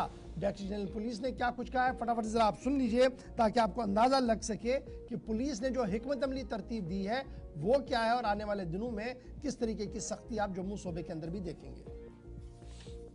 चैलेंज है वो कितना संगीन है या कितना बड़ा है, तो मैं और जगह में भी ये कहा हूँ कि सारे के सारा जो चैलेंज है पार से आ रहा है और उन लोगों ने एक फैसला लिया है कि उनका कामकाज खत्म होने को जा रहा था या उनको काफ़ी धक्का मुश्किल में पहुंचा है, तो अब वो जो जिनका धंधा पानी इससे चालू था तो वो कैसे इतना आसानी से छोड़ देंगे। तो वो ठेकेदार बैठे हुए हैं पार, तो इन्होंने अपने हिसाब से इसको ज़िंदा रखने के लिए अपनी ठेकेदारी को ज़िंदा रखने के लिए भेजेंगे। अब जैसे हम देख रहे हैं कि ये तादाद में बहुत ज़्यादा नहीं है, तो चूहे की तरह हैं, तो पर हैं इस तरीके से कि बंदूक है और निहत्थे लोगों के सामने मतलब उनको मौका मिल जाता है। अब हम पूरी आवाम के साथ, आपने जैसे देखा यहाँ पे जिस तरीके से इंफॉर्मेशन फ्लो कर रहा है, हमारी पुलिस डिफेंस ग्रुप है, हमारे SPOs हैं, हमारे फोर्स है, हमारे CRPF है, आर्मी है, तो ये इसके सामने कहाँ ये टिकेंगे। ये 8-10 साल कोशिश करे थे इन्होंने इस तरीके से अफरा तफरी मचाने के लिए पुराने जो डेफ्थ इलाके में, ये हमारा बॉर्डर इलाका है। गुजारिश ये है आवाम से कि इंफॉर्मेशन फ्लो ज़रूर जारी रहे, पर हम एक अंग्रेजी में एक लफ्ज़ कहते हैं कि माने फॉल्स फ्लैग हो जाता है, मतलब कई बार इंफॉर्मेशन में आप मतलब हम डर के मारे कई बार होता है, तो उसको परखें, क्योंकि नफरी उतनी होती है, फिर हम जहाँ पे होना चाहिए वहीं होना चाहिए हमें। तो ये एक है, पर इसके बावजूद भी हम जो भी इंफॉर्मेशन आता है, आपने देखा होगा SSP साहब को, SSP साहब को, DIG साहब को, यहाँ पे हर छोटे बड़े इंफॉर्मेशन पर हम रिस्पॉन्ड करते हैं। हमको ऊपर से भी इसी तरीके से इंस्ट्रक्शन है गवर्नमेंट ऑफ इंडिया दिल्ली से कि साहब हम और मजबूत करेंगे अपने टीमों को, गाड़ियों में, नाइट विजन डिवाइस में, वेपन में, ट्रेनिंग में, और हम इनको चुन चुन के मार डालेंगे। वो क्या उसका भी देखिए एक जंग है, हमको मानना पड़ेगा इस बात का कि एक जंग हम पर थोप दिया जा रहा है। हर जंग में माने दुश्मन ने कोशिश करेगा नुकसान करने के लिए, और हमारा टैक्टिक्स और स्ट्रेटेजी रहेगी कि उसको नुकसान को कम करते हैं, उनको नास्तो नाबूद करते हैं। पनाह वाली बात है, हमने और जगह पे भी कहा है कि जो चंद गिने चुने लोग होंगे हम उनको कुचल देंगे, हम उनको मसल देंगे, हम ऐसे शक्ति से पेश आएंगे कि नमूना बनाएंगे उनका कि और भी जो लोग इस तरीके से पर थोप दी गई है और इस जंग में जीत हमारी होगी। गिने चुने लोग हैं, बहुत जल्द इनका सफाया होगा। डायरेक्टर जनरल पुलिस की तरफ से साफ कर दिया गया और ये बात याद रखिएगा, ये तब ये बयान आया है जब आज दिल्ली के अंदर इंतहाई अहम तरीन इजलास सिक्योरिटी रिव्यू के हवाले से जम्मू कश्मीर का जो दिल्ली के अंदर होने जा रहा है। बात जरा आगे बढ़ाते हैं, बात अब करते हैं एक और कमीशन की, जिस कमीशन को जिम्मेदारी सौंपी गई है और बाज़ाब्ता तौर पर टर्म्स ऑफ रेफरेंसेस कल जम्मू कश्मीर इंतजामिया की तरफ से जारी कर दी गई है।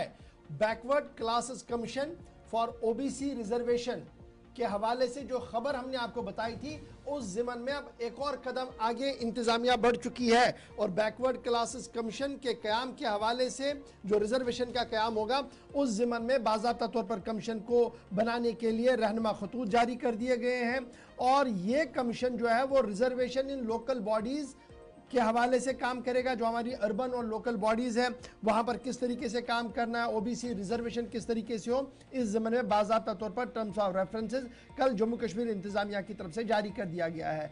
3 अफराद पर मुश्तमिल ये कमीशन होगा और जिसकी सरबराही रिटायर हाई कोर्ट जज करेंगे और बाज़ाब्ता तौर पर जो एडमिनिस्ट्रेटिव काउंसिल का डिसीजन था 7/6 सन 2024 को, उसी के तहत ये अब इस्टेब्लिश कर दिया गया है और डेडिकेटेड बैकवर्ड क्लासेस कमीशन जो फैसिलिटेट करेगा reservation of OBCs in local bodies, इसको बनाने की बात कही गई है। और जब ये टर्म्स ऑफ रेफरेंसेस कल वजारत कानून जस्टिस एंड पार्लियामेंट्री अफेयर्स की तरफ से जारी की गई है, तो उसमें यह साफ कर दिया गया है कि ऑनरेबल सुप्रीम कोर्ट का जो डायरेक्शन था जो K Krishnamurthy versus union of India सन 2010 सेक्शन 7 SCC 2002 और Vikas Krishna Rao versus state of Maharashtra AIR online 2021 SC 125 जो था, उसको देखते हुए ही इस कमीशन के क़याम को हरी झंडी दे दी गई है और इस कमीशन को काम सौंपा गया है कि जम्मू कश्मीर की लोकल बॉडीज़ जो डेडिकेटेड बैकवर्ड क्लासेस कमीशन है वो ये काम करेगा और टर्म्स ऑफ रेफरेंस जो है वो 45 दिनों के अंदर अंदर जो है वो काम करना शुरू करेंगी।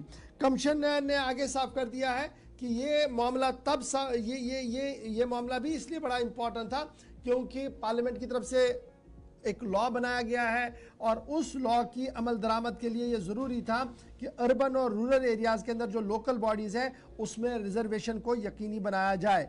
टर्म्स ऑफ रेफरेंसेस हैं उसमें भी ये साफ कर दिया गया कि कमीशन किस तरीके से काम करेगा, मीटिंग्स किस तरीके से करेगा, नेशनल हुकअप पर इसका रोल क्या होगा, स्टेट हुकअप पर रोल क्या होगा, उस पर जो है वो ज़रूर एक डिटेल डिस्कशन जो है वो इसमें की गई है। और ये भी साफ कर दिया गया कि मेंबर कितने होंगे और मेंबरों का जो तयन है वो कितने दिनों तक होगा, उस सिलसिले में भी टर्म्स ऑफ रेफरेंस जो है वो जारी कर दी गई। और कल बाज़ाब्ता तौर पर जो आंचल सेठी है सेक्रेटरी टू गवर्नमेंट, उनकी तरफ से ये रात देर गई ऑर्डर जारी कर दिया गया है और ये साफ कर दिया गया है कि अब रिजर्वेशन का जो मामला है ये बॉल और आगे बढ़ेगी और बैकवर्ड क्लास कमीशन जो है वो लोकल बॉडीज के अंदर रिजर्वेशन के मामले को सेट करेगी, जिसके बाद रिकमेंडेशन स्टेट गवर्नमेंट को, स्टेट एडमिनिस्ट्रेशन को सौंपी जाएगी। ऑर्डर आपके सामने आपके टीवी चैनल पर, आकिब डार भी हमारे साथ इस पर। चलिए जनाब, यहाँ पर वक्त हो गया जी एक छोटे से ब्रेक का।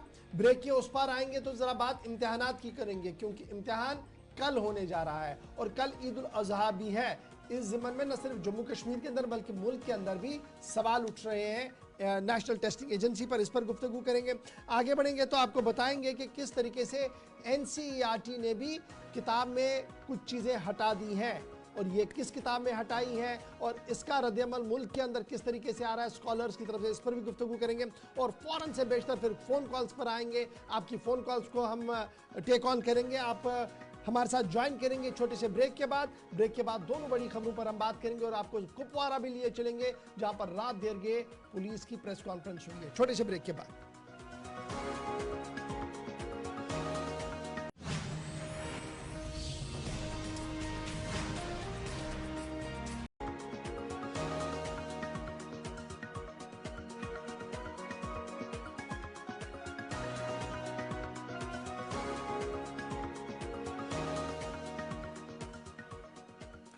ब्रेक के बाद इस्तकबाल आप सबका 9:30 बज चुके हैं और प्रोग्राम में आपकी कॉल्स भी शामिल करनी है तो आप कॉल करना शुरू करेंगे। थोड़ी देर बाद आपसे भी बात होगी, लेकिन पहले जरा बात उन बच्चों की भी कर लेते हैं जिनके इम्तहानात चल रहे हैं और मुश्किलात काफ़ी ज़्यादा हैं।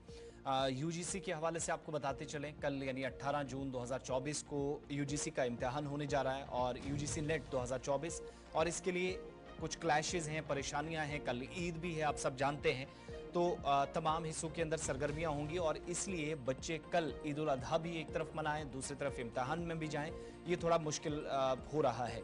क्लैशेस के बीच यूनिवर्सिटी ग्रांट कमीशन का जो के तहत जो नेट 2024 का एग्जाम है, इसको मुलतवी करने की मुतालबात जो है वो जोर पकड़ रहे हैं। रीशेड्यूल किया जाए, ये मांग हो रही है।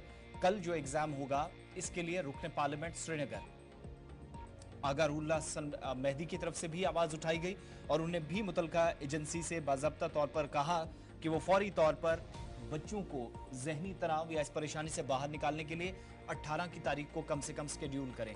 अब ये सिर्फ कल वाली बात नहीं है, ओवरऑल आप देखेंगे तो बच्चे वो भी परेशान हैं जो JKSSB के तहत भी एग्जाम देने जा रहे हैं और मुल्की सतह पर जिनको एग्जाम फेस करना है, क्योंकि दो तरह की डेट शीट्स हैं। एक तरफ वो बच्चे जो कल नेट का एग्जाम देने जाएंगे 2024 का, इस बार का, फिर 17 फिर खबर है कि आज भी एक और एग्जाम होने जा रहा है। इसी तरीके से इग्नू वालों के एग्जाम है, मुख्तलिफ कॉलेजेस और यूनिवर्सिटीज़ के जो रिपेयर एग्जाम है वो भी हो रहे हैं और 23 तारीख को फीमेल सुपरवाइजर्स का भी हो रहा है। तो उस ताल्लुक से भी मुसलसल जो है वो शिकायतें आ रही हैं और इस मामले में मुदाखलत की अपील मुख्तलिफ सियासी जमातों के लीडरान या सरबराहान की जानिब से भी की जा रही है। नेशनल टेस्टिंग एजेंसी, जिसने बाज़ाब्ता तौर पर जो एडमिट कार्ड्स हैं वो रिलीज़ कर दिए हैं, वो भी डाउनलोड्स हो सकते हैं। जिन लोगों को PhD प्रोग्राम्स में के लिए जाना है, असिस्टेंट प्रोफेसर की पोजीशंस के लिए, जूनियर रिसर्च फेलोशिप के लिए, GRF के लिए जिन लोगों को जाना है, तो उन बच्चों के लिए एग्ज़ाम जो है वो काफ़ी इंपॉर्टेंट ये होता है जो कल होगा।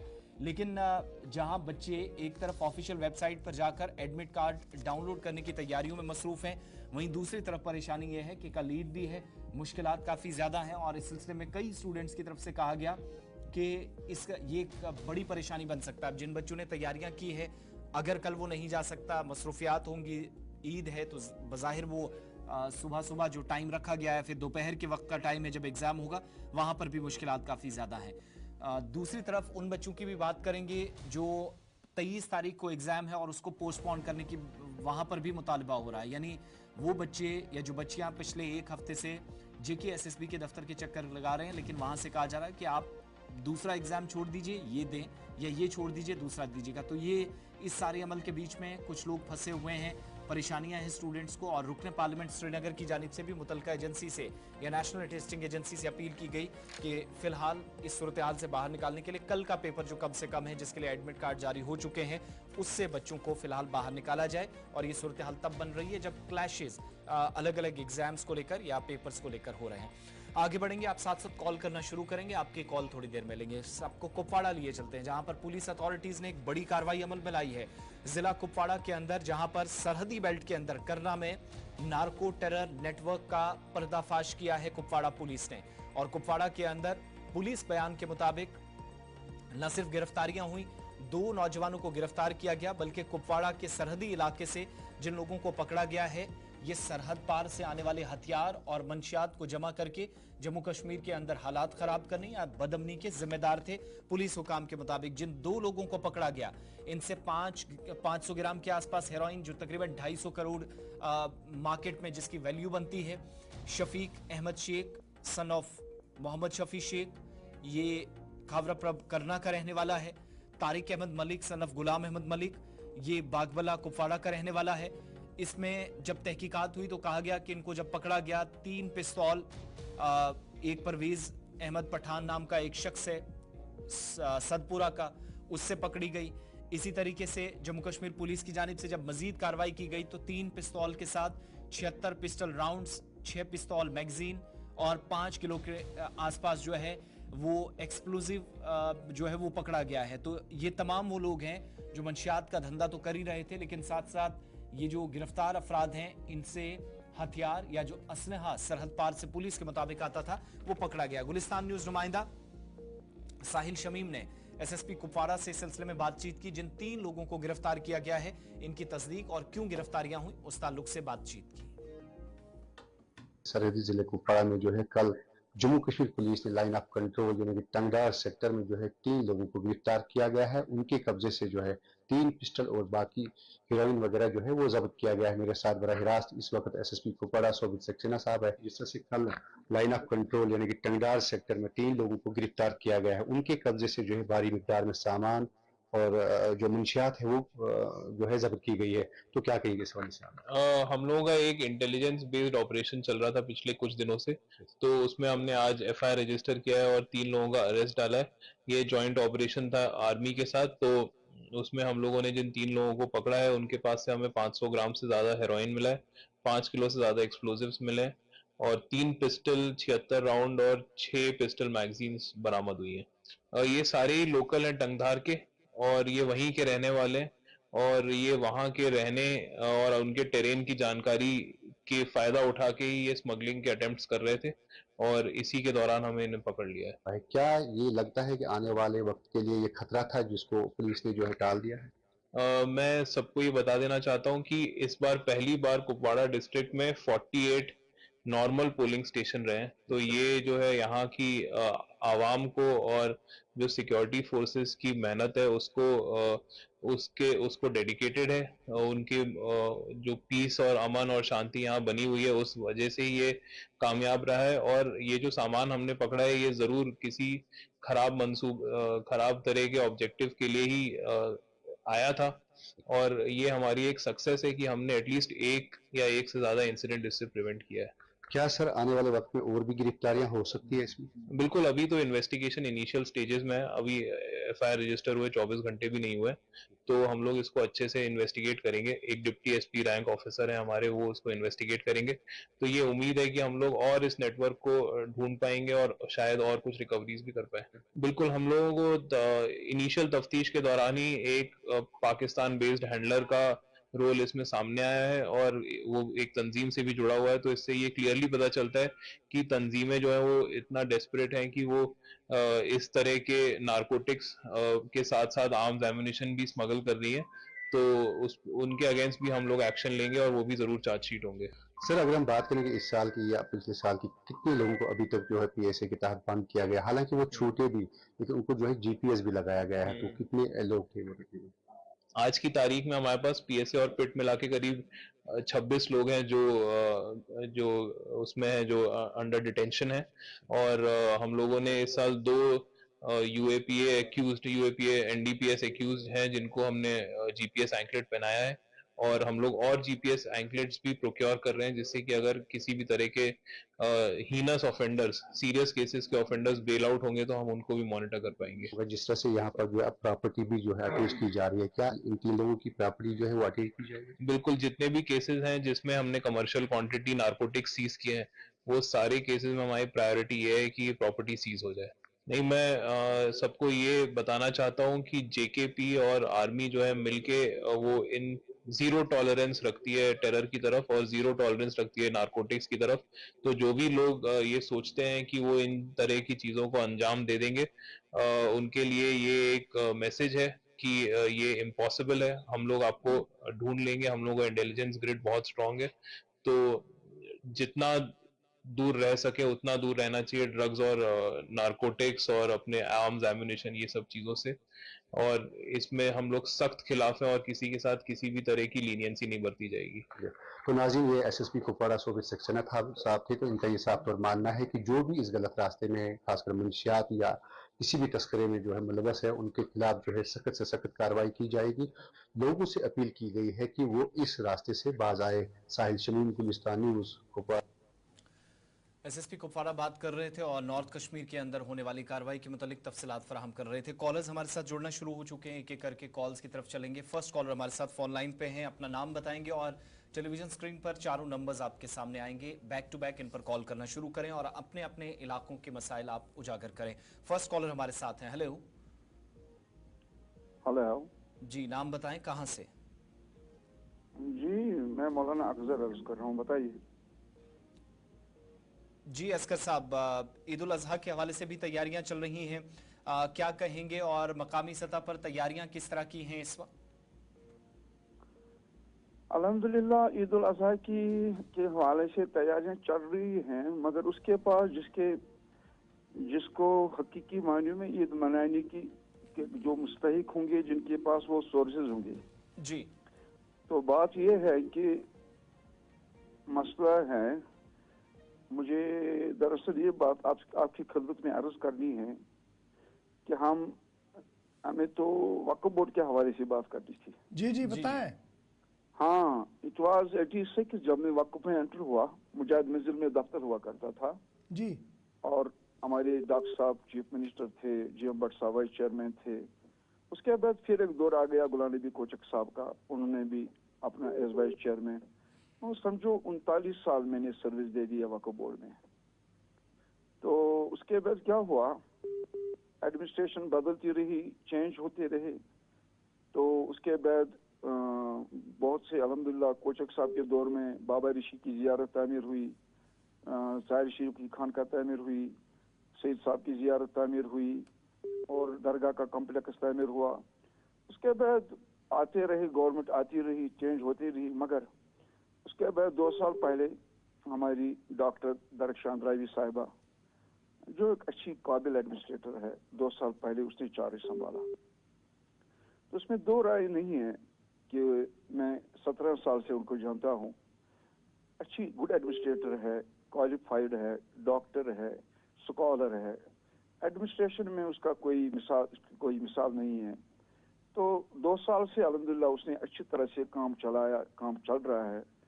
अलबत्ता मैं 39 साल से 29 साल से मैं वक्फ के साथ रहा हूँ। जी। इस दौरान हजरत बल का दौर आया तो मुझे इमामत के उसका मनसब संभालना पड़ा, और तूफान का दौर था, वो आपको पता है, आप छोटे हो, 94, 95, 96। मौलाना साहब मसला क्या है जी? मसला मैं वही पूछ रहा हूँ। तो हमने तूफान में काम किया है। अब मसला है, डॉक्टर साहिबा के आने से वक्फ में बहुत तब्दीली आई, इसमें दो राय नहीं है। वक्फ सिर्फ जम्मू या कश्मीर में मौजूद था। अल्हम्दुलिल्लाह इसके आने से कश्मीर, जम्मू, कश्तवार, डोडा, भदरवा, इसने एक नाम दिया वक्फ को। मगर एक दुख है मुझे, मेरे जिगर, एक दुख है, जब किसी ने अपनी जिंदगी निशावर की, फिर होता है उसके बाद रिटायरमेंट के बाद एक पेंशन होता है, एक मुलाजिम को एक बुढ़ापे में एक सहारा होता है। पेंशन 2 साल से बंद रखा है इसने।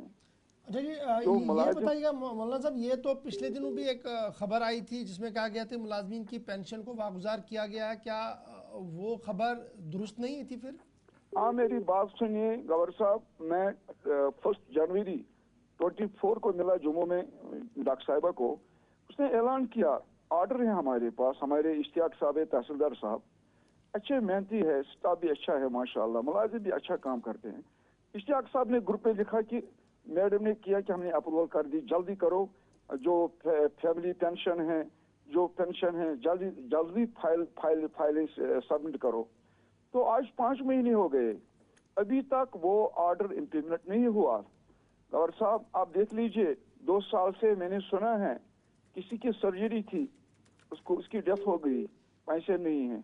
2 साल से लोग मर रहे हैं पेंशन के लिए। आज तो ईद है, आज तो मुझे उम्मीद थी, कल डॉक्टर साहिबा दरगाह गई, इसने बहुत अच्छा काम किया दरगाह में, तार शरीफ में, अशमुकाम में, बाबा ऋषि में और निवा पुलवामा में बहुत अच्छा काम किया, उसमें दो राय नहीं है। मैं बाबा की दौल कहता हूँ, एडमिनिस्ट्रेशन में इसने बहुत अच्छा सुधार लाया, आमदनी भी बढ़ गई। कहीं ना कहीं अब गिला ये है कि जनाब काम तो हो रहा है, लेकिन जो बुनियादी मामला मुलाजमीन का है, पेंशन का, वो मुलाजिम मर रहे हैं, मुलाजिमों की तरफ तवज्जो, खासकर उन मुलाजिमों की तरफ। मुझे कल उम्मीद थी कि हंगामी बोर्ड मीटिंग बुलाएगी, ईद का मसला है, आज तो भूखों को खिलाना होता है। और रसूलुल्लाह सल्लल्लाहु अलैहि वसल्लम ने फरमाया, जरूर हम कोशिश करेंगे कि डॉक्टर साहिबा से भी इस मामले में डॉक्टर साहब की काबिलियत और मेहनत की दो राय नहीं है। बहुत शुक्रिया, बहुत शुक्रिया जी, बहुत शुक्रिया। एक और कॉलर हमारे साथ है जी। हेलो हेलो हेलो, अस्सलाम वालेकुम जी। वालेकुम सलाम। गवर साहब बेमना से बोल रहा हूँ, रियाज अहमद जी। रियाज साहब, 2 बातें हैं सर जी। एक तो ड्रेन का मसला, वो तो कभी मेरे ख्याल में हल नहीं होगा वो तो कभी नहीं। हम तो मेरे यहाँ के सिटीजन है ही नहीं, मेरे ख्याल में पता नहीं हमारे साथ क्या ये दो सलूक क्यों हो रहा है सर। दूसरा मसला है कि पिछले महीने गाड़ी नहीं आती हमारी कूड़े वाले। तो फिर मैंने फोन किया कमिश्नर साहब ऑफिस में, उन्होंने उनके सेक्रेटरी साहब ने उठाया, दिया नंबर, बोला इस साहब को फोन करो, उस साहब ने दिया, दूसरे साहब को फोन करो, उस साहब ने किया, तीसरे नंबर दिया, उनको फोन किया तो आई गाड़ी। आज 5 दिन से गाड़ी नहीं आ रहा है।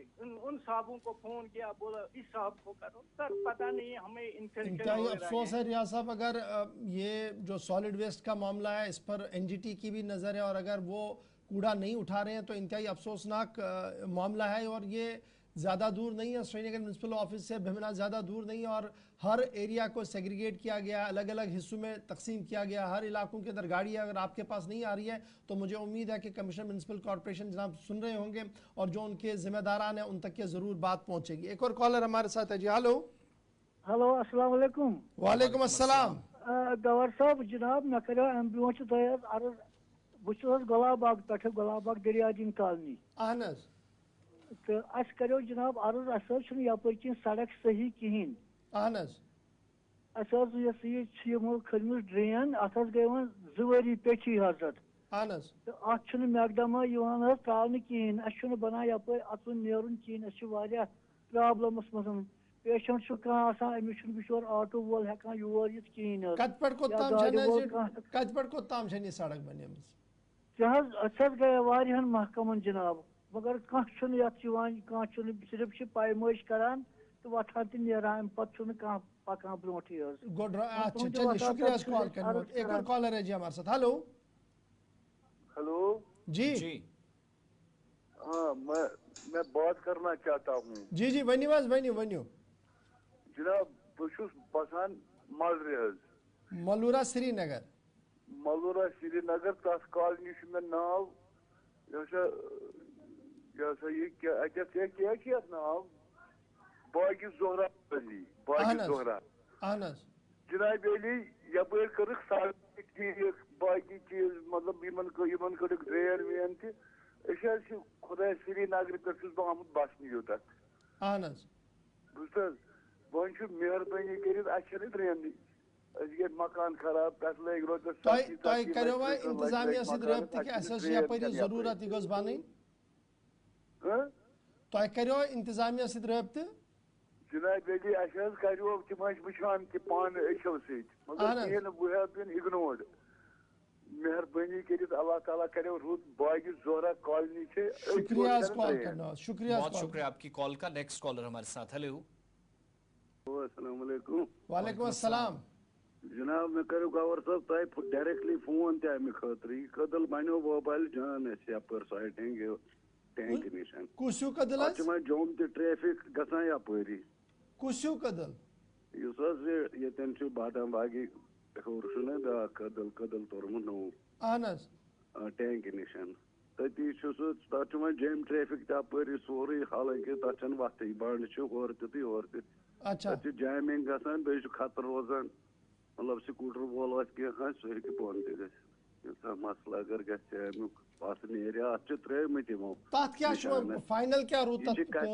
कनेक्ट गसान नौगाम पोस त्रावन तथ गमत वत निशानदेही अत ग डायरेक्ट ट्रैफिक नौगाम। चलो सठा शुक्रिया कॉल करने। एक और कॉलर दे दीजिएगा। हेलो जी वालेकुम सलाम जनाब माला खुश अफसर जडीबल पे अम ब्रो तह मे अर्ज जनाब गवर साहब बोजान मेहरबानी कर तुम वाताव तो हुकूमान तक सफाई हुंद मामला प्रोसीजर कहें सफाई हुंद मामल खुशहाल साल जडबलस जडीबल रोड दोब त्रोविक सीमेंट हेज पारस वो मोहरम इन वोल जनाब मेहरबानी कर सड़क जरूर वात ये जनाब डिप्टी कमिश्नर साहब ने नोटिस अंदर चुन कत सही कि मुहर्रम हराम अयाम ब्रो कुन इन वल और अत इलाकस अंदर वसदरस रोजान अजादारों गसन इंशाल्लाह तीन नोटिस मज अन्नाव जरूर युत जन ये मुहर्रम ब्रोटी के साथ हल नीर अत मसलस तुम वोत वारिया काल अत मामलस पे कत करान। चलिए जी एक और कॉलर। हेलो अस्सलाम वालेकुम। जी वालेकुम अस्सलाम रहमतुल्लाह। गौर साहब अस्सलाम वालेकुम। जी जनाब, कई बार मैंने आपसे अर्ज की है। मैं जम्मू छन्नी हिम्मत गुजर कॉलोनी ट्राइबल कॉलोनी है, वहां से बोल रहा हूँ जी। हमें पानी की सख्त मजबूरी है, सख्त परेशानी है। ये गर्मी का मौसम, पत्थर पिघल रहे हैं और कल ईद का दिन है, तो हमें बिल्कुल पानी नहीं है जनाब। कुछ ना कुछ कीजिए, हम बड़े मजबूर और बड़े परेशान हैं। ये छन्नी किस वाले बेल्ट में? आपसे कई बार मैंने गुजार किया ये, और आपने भी मैं जाती तौर आज दरख्वास्त भी करूंगा जी, हमारे जल जीवन के जो है जिम्मेदार हैं उनसे भी, डॉक्टर जत्तू साहब से भी। कल एक मामला हमने चलाया था तो रात देर गए, मुझे ये इत्तला मिली कि उस इलाके को थोड़ी सी राहत ज़रूर मिली है, टैंकर वैंकर्स का भी आना जाना शुरू हो गया है। उसके लिए हम बहुत शुक्रगुजार हैं डॉक्टर साहब के, डॉक्टर जत्तू साहब के। लेकिन आज मुझे उम्मीद है कि ये जो छन्नी वाला मामला है इंतहाई अहम मामला है। जम्मू में ऑलरेडी पानी की काफ़ी ज़्यादा किल्लत है, इसकी ओर अगर तवज्जो दी जाती तो बहुत ज़्यादा बेहतर था। मैं कोशिश करूँगा ज़ाती तौर कि डॉक्टर साहब तक की आवाज़ पहुँचे और वो इसका कोई ना कोई हल निकाले ताकि आपको ये मुश्किल से थोड़ी सी राहत मिले। बहुत शुक्रिया भाई कॉल करने के लिए। नेक्स्ट कॉलर हमारे साथ फोन लाइन पे। हेलो अस्सलाम वालेकुम। वालेकुम अस्सलाम। नाम बताएं, कहाँ से? जनाब गवर साहब ईद मुबारक छु ब्रोटी तय अर्ज छु मियाज गवर साहब शौकत साहब ईद का पेटस अहनस यमस यु आर्ट यु नो फैशन द्राव यु लोड करेल वाले वो स्पीकर लग। अच्छा स्पीकर यम तुम खरबुज कनान यम बाकी हनवंद या बाकी प्लास्टिक या सब्जी कनान वनस अजान तिशन बोजान ये आसान असल यम को क्या कंट्रोल कर बराए मेहरबानी अजान बचन तुम गोमुत वो आदत तुम कनान 1.5 किलो क्या 3 किलो यह स्पीकर यम लग वन बोजान क्या मेहरबानी कर। चलो इंशाल्लाह जरूर आसान जिला तरक्याती कमिश्नर श्रीनगर ते बोजान और तिम दिन ओकुन जोन कि ये मामले को कुन तरीक हाल समझो। आखिरी 2 कॉल दे दीजिए जी back back. Hello hello hello अस्सलाम वालेकुम। वालेकुम अस्सलाम। सर अस्करार आरज को वाज बोनियार ओछ बारामुला बोनियार बसान अहनस इस्लामाबाद दशना अहनस सर असो पीएमजी रोड सुचे द बट इनकम्प्लीट है सर कटपट कोता मोस रोड ये जो नूर का पेटन इस्लामाबाद तो कोता बनियो सोच बनो कम किलोमीटर 1.5 किलोमीटर बाद कोई गई 3 बजे रहे सो। चलो वंचास यानी वंचास अडन बनाव नहीं अडन से बनाने तास को तुम पोस्ट छे अडन के ये तो जिठो बिठो अब अडन के तो ठेकेदार वो सुनना प्रोसेस है। चलो सर शुक्रिया इस कॉल के। लास्ट कॉल दे दीजिए जी प्रोग्राम के। हेलो अस्सलाम वालेकुम। वालेकुम अस्सलाम व रहमतुल्लाह। गवर साहब ठीक पहुंचो जनाब? जनाब अल्हम्दुलिल्लाह। जनाब मे अर्ज मे कर ब्रो अर्ज तो अपर गवाबाग बसान दरियादीन कॉलोनी जनाब। अहनस तो जनाब यपर सड़क वारिया खराब। अच्छा अपर की दमारदारी ये कटपट कोताम वन सड़क से खराब यह जनाब मेन रोड पे अंदर तामत सड़क अचान दरियादीन कॉलोनी तो जनाब यह सारे डैमेज अत बनान पकुन की बस पान पेशेंट हार्ट पेशेंट बह अगर ऑटो ठांड तो जनाब मे ऑटो त बनान कहें क्या सह वन बह हेक और अचित कहें लिहाजा कर बहुत अम ब्रो कोर मे तह गुजारिश वनस गुजारिश करान ये रोडस गोस कह गुन मुमकिन चलो इंशाल्लाह जरूर तुह कर कत मे उम्मीद कि हुकूमत यम जिम्मेदार आसन तिम आसन तुज कत बोजान R&B तो बाकी अमल यमन यह काम मटि कि वत ठीक करने सही पे बनाने तिम आसन तुज आवाज़ बोजान और तिम थवन पन्निस यथ प्लानस अंदर ती यह काम गज गसिन। बहुत बहुत शुक्रिया जी आप सबका हमारे साथ ज्वाइन करने के लिए। प्रोग्राम सलाम जेके का आज का शुमारा यहाँ पर इख्ताम पजीर हुआ चाहता है। 2 दिन के लिए हमें रुख्सत चाहिए आपसे, कल और परसों आपसे मुलाकात नहीं होगी क्योंकि ईद का सिलसिला चलेगा। खसूसी नशरियात आप हमारी देखेंगे ईद पर सलाम जेके की जगह पर। हम सबको अपनी नेक दुआओं में याद रखिएगा। आसिफ और मेरी तरफ से पेशगी ईद मुबारक आप सबको। अल्लाह हम नासिर।